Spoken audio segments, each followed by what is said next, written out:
L'interprétation est un aboutissement du projet de revitalisation de la maison des esclaves de Gorée. Ainsi, permettez-moi de profiter de cette belle occasion, exprimer ma profonde gratitude à tous ceux qui ont contribué à la réalisation de ce projet. Je tiens à remercier tout particulièrement la Fondation Forge, qui a su miser sur l'expérience de la Coalition internationale des sites de conscience pour conduire les travaux de manière inclusive et sur une base scientifique irréprochable. Nous ne pouvons ignorer le rôle majeur du comité scientifique dirigé par des universitaires et des professionnels ayant une totale maîtrise de la question des traits négrières et des drames que l'humanité ne doit plus revivre. Je voudrais ici saluer le professeur Ibrahima Tchoub qui a coordonné l'action du comité scientifique et à travers sa personne nommé individuellement les membres du comité. M. Tchoub est un de nos plus brillants Africains et spécialistes de la question avec une production scientifique irréprochable et qui fait école à travers le monde. Mes vifs remerciements sont également au docteur Doudouguet, qui s'est impliqué de façon déterminante, avec passion et militantisme, qui s'illustre de la meilleure des manières d'ailleurs, dans la mise en œuvre du projet grâce à la fructueuse collaboration entre le gouvernement du Sénégal et la coalition internationale des sites de conscience. Les travaux de réhabilitation ont été menés avec une vision ambitieuse et un respect profond pour l'histoire de la maison des esclaves sous la coordination de son conservateur, M. Éloi Coly, que je félicite pour la qualité de son travail, mais également pour le brio avec lequel il représente le Sénégal au niveau international en diffusant toutes les valeurs que c'était incarne, mais avec une pédagogie qui les éloigne de la haine, de la vengeance et des procès. Ces des experts de renommée en architecture et en conservation du patrimoine ont travaillé main dans la main pour restaurer les éléments architecturaux d'origine, améliorer l'accessibilité et moderniser les installations tout en préservant l'âme unique de ce haut lieu de mémoire. C'est le lieu de remercier tous les bénévoles dévoués et les travailleurs acharnés. Chacun de vous a joué un rôle essentiel dans la concrétisation de cette vision commune. En explorant la nouvelle exposition permanente, nous nous engageons à remonter le cours de l'histoire et à affronter la réalité brutale de cette période très sombre. Je suis persuadé que le contenu que j'ai visité avec vous ce matin est à diffuser largement, car la synthèse pédagogique doit pouvoir inspirer nos générations et surtout les mettre dans une dynamique de maîtrise, d'appropriation de leur vérité historique. Tout récemment, le président Poulik a beaucoup insisté sur le besoin de digitaliser le patrimoine historique et nous sommes en train de finaliser ce projet en relation avec l'AFD et le grand groupe français des Explorers et beaucoup d'acteurs de la presse sénégalaise. Ce n'est pas pour rien que le président Poulik a voulu ajouter à l'appellation du ministère la dimension patrimoine historique.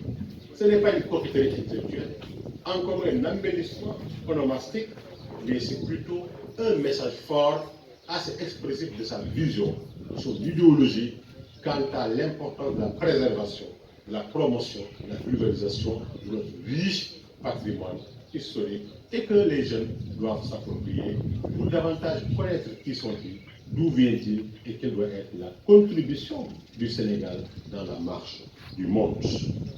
Nous devons donc regarder en face les cicatrices encore vives qui marquent notre société aujourd'hui.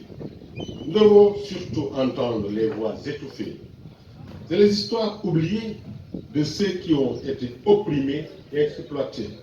Il ne s'agit pas de se pencher devant des lieux de lamentation en victimes permanentes qui se plaignent, mais de se relever et tirer les meilleures leçons pour ensemble pour construire un monde meilleur. Cependant, cette exposition ne se limite pas à rappeler les horreurs passées. Elle est également un appel à l'action, une invitation à réfléchir sur les conséquences de l'esclavage et à œuvrer pour la justice et l'égalité. En comprenant notre passé, nous sommes mieux préparés à construire l'avenir où chaque individu est respecté, valorisé et libre. Tout à l'heure, le docteur Didier a fait le lien entre l'esclavage et le racisme. Et je pense maintenant, ces survivances les plus féroces, pour ne pas dire ces socles de l'esclavage également, qu'il faut combattre avec le cœur, avec amour, avec une représentation de l'autre bien meilleure que celle qui a conduit à ces dérives et à ces excès.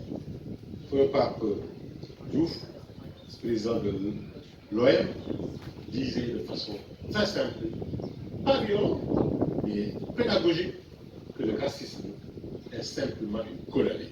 Et chacun est libre d'être contre s'il le souhaite, mais l'humanité a l'obligation de soustraire de chacun cette colonie qui le fait de démobiliser le monde et charrier la haine, la vengeance et le rejet de l'autre. Donc en visitant l'exposition, nous devons garder à l'esprit que l'esclavage n'était pas seulement un chapitre de l'histoire, mais un système complexe qui a laissé des traces profondes dans les sociétés du monde entier. Il est crucial de comprendre les liens entre l'esclavage d'hier et les injustices et discriminations persistantes d'aujourd'hui. Nous devons reconnaître que la lutte pour l'égalité est un combat politique. Et il y a encore des formes très sournoises de manifestation d'esclavage.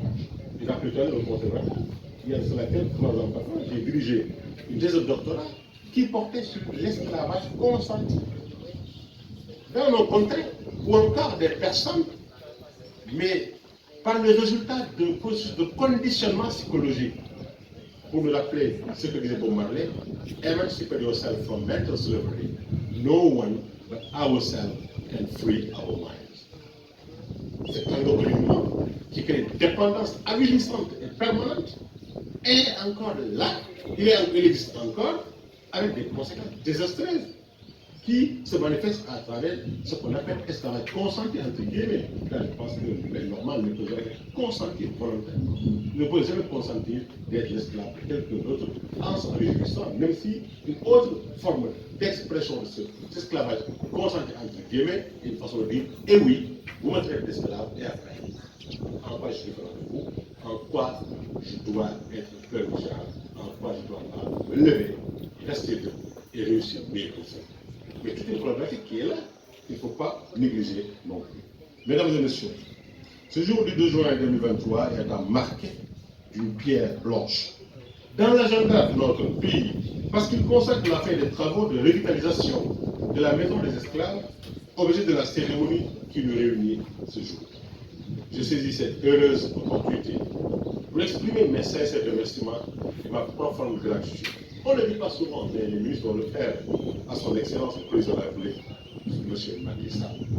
Le conservateur l'a rappelé, il en a fait son affaire personnelle. Tout récemment, j'ai fait un rapport sur l'île par rapport à des perspectives politiques pour l'île.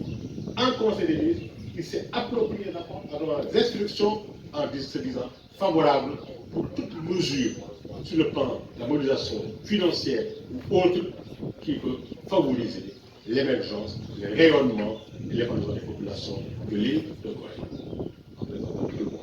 C'est ça sa conviction profonde, c'est ça son engagement, qui ne cesse de matérialiser. Monsieur le maire, je tiens à vous dire, vous le savez mieux que moi, à travers le président public, vous avez un allié, un militant, un homme convaincu par la priorité que l'État du Sénégal doit accorder à l'île de Gorée.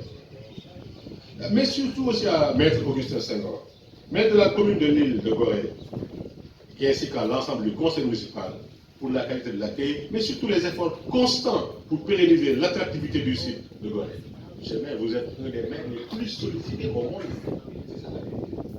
Vous déployez de la meilleure des manières pour toujours faire de votre ville, votre commune, un lieu attractif pour chacun venir voir, car bien accueilli, bien traité et bien informé. Mais aussi à la Fondation Ford, pour le don généreux et son implication dans la mise en œuvre du projet. Et enfin, et surtout, à la coalition internationale des sites de conscience. En effet, le projet de revitalisation de la maison des esclaves d'un coût de 1 800 000 $, conjointement financé par l'État du Sénégal et la Fondation Ford, et je le sais encore une fois, représenté par la coalition internationale des sites de conscience, a vu le jour grâce à l'implication personnelle et au soutien actif de son Excellence, son Monsieur Macky Sall, président du Sénégal. J'adresse ici mes chaleureuses félicitations aux entreprises sénégalaises, les cabinets d'architecture GA2D, à l'entreprise de construction SCI à International Flow Communication pour le design et l'installation des expositions, à l'UNESCO pour son appui constant dans la gestion et la valorisation de nos sites inscrits au patrimoine mondial, ainsi qu'aux nombreuses initiatives de direction de nos départements et des professionnels du secteur. Au passage, je souhaite un plein succès à la mission technique qui va séjourner dès la semaine prochaine à Gorée pour aider l'État du Sénégal à évaluer l'état de conservation du site afin de préconiser les meilleures recommandations à prendre en compte dans la réactualisation du plan de gestion. Le moment ne pouvait être mieux choisi, le tournant est décisif. Je suis aussi tout heureux que le Sénégal ait été choisi pour abriter un atelier sous-régional de suivi de l'état de conservation souhaité pour le retrait des sites de la liste du patrimoine mondial en péril du 12 au 16 juin à Toubacouta et au Niokolo. Aux populations de Gorée et à l'ensemble des concitoyens, je vous exhorte à vous approprier la maison des esclaves revitalisée qui traduit de façon définitive l'expression d'une vision partagée sur les mémoires des traits négriers. C'est ainsi que je vous remercie pour votre aimable attention dans votre